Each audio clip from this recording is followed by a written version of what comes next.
Hello everyone. आपण law सी-टीमध्ये आत्तापर्यंत legal magazines आणि इतर पार्ट पाहिलेले आहेत. आता आपण कायदेशीर युक्तिवाद पाहणार आहोत. हा जो कायदेशीर युक्तिवाद आहे हा विधी परीक्षेच्या जो कायदेशीर योग्यता विभागाचा एक महत्त्वाचा घटक आहे. म्हणजे याच्यावर जास्तीत जास्त प्रश्न येतात. याचं काय आहे, या कलमांतर्गत काय असतं तर प्रत्येक प्रश्न एक कायदेशीर प्रस्ताव दिलेला असतो, तत्त्व दिलेले असतात किंवा तथ्य दिलेले असतात. मग ती तथ्य खरी असोत किंवा खोटी असोत, इथं तुम्हाला खरंच मानून चालायचं आहे. जे तत्व वर दिलेलं आहे ते खरं आहे असं गृहीत धरूनच पुढे जायचं आहे. तुम्हाला जरी माहीत असेल की बाबा हे खोटं आहे किंवा याचं ज्ञान तुम्हाला जास्तीचं ज्ञान आहे, ते सगळं बाजूला ठेवायचं आहे आणि इथं जो तत्व दिलेला आहे त्याचाच फक्त अभ्यास करायचा आहे.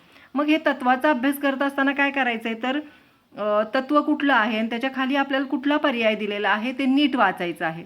आणि ते वाचल्यानंतर आपल्याला कळतं की हे तत्व खरं आहे की खोटं आहे. आपल्याला जरी माहीत आहे की हे तत्व खोटं आहे तरी पण असं गृहीत धरायचं तात्पुरतं क्वेश्चन सोडवण्यापुरतं की हे तत्व खरं आहे.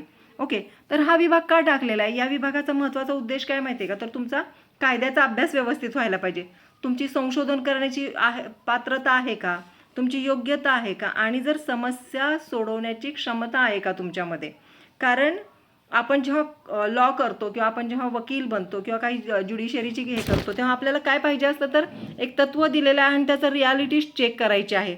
तर आपल्याला इथं स्वारस्य तपासायचं आहे. तुमचं स्वतःचं स्वारस्य आहे का बाबा त्याच्यामध्ये, तुमचं कशा पद्धतीने तुम्ही एखाद्या गोष्टीचा निष्कर्ष लावता हे चेक करण्यासाठी हे जो विभाग आहे कायदेशीर तर्क, हा विभाग याच्यामध्ये टाकलेला आहे. जरी तुम्हाला एखादी गोष्ट अस्वीकार्य असेल की तुम्हाला नको आहे, म्हणजे तुम्हाला असं वाटतं की हे खोटं आहे आणि हे अस्वीकार्य, तरी पण इथं असं गृहीत धरायचं की हे सत्य आहे आणि हे स्वीकार्य आहे. ओके, आपल्याला कायदा कुठलंही गोष्ट ती गृहीत धरण्याची परवानगी देत नाही. म्हणजे तुम्ही असं गृहीतकांवर कायदा चालत नाही. तर आपल्याला फक्त नमूद केले तथ्यानुसारच आपल्याला उत्तरं द्यायची असतात. म्हणजे आपण गृहीत नाही करत, इमॅजिनरी काहीही नसतं याच्यामध्ये. जे आहे ते काय आहे तर आपण रियालिटीमध्ये शोधतो किंवा जे इव्हिडन्सेस दिले असतात, जे पुरावे दिलेले असतात त्यानुसारच तुम्हाला हे कायदेशीर तर्क हा जो प्रश्न आहे तो सोडवायचा आहे.